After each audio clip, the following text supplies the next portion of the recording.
Değnek kasilarda koftara lay lala.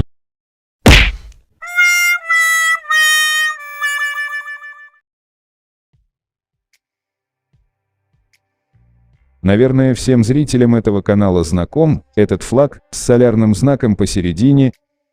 Несмотря на то, что он встречается по всему Кавказу, ингуши наглым образом присвоили его себе, утверждая, что это древний ингушский солярный знак, а все, что связано с ним, является ингушским. Но так ли все на самом деле? Конечно же нет, и сейчас мы вам это докажем. Вам знакомо слово «тамга»?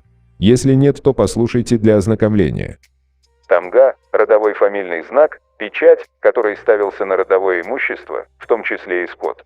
Как правило, потомок определенного рода заимствовал тамгу, своего предка, и добавлял к ней дополнительный элемент, либо видоизменял ее. Теперь вы поняли, что это такое, на этой волне перейдем к сути видео. Обратите внимание на тамгу, сделанную на лошадях.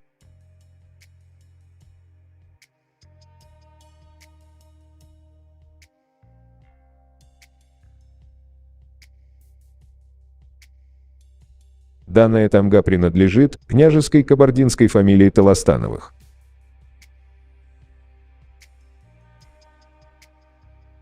А вот вымпел княжеского кабардинского дома Толостановых.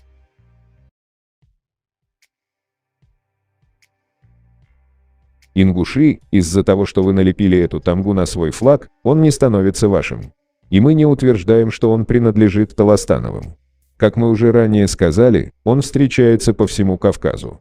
Вот, например, древний абхазский дворянский род, фамилия Маан, использует ее так же, как тамгу.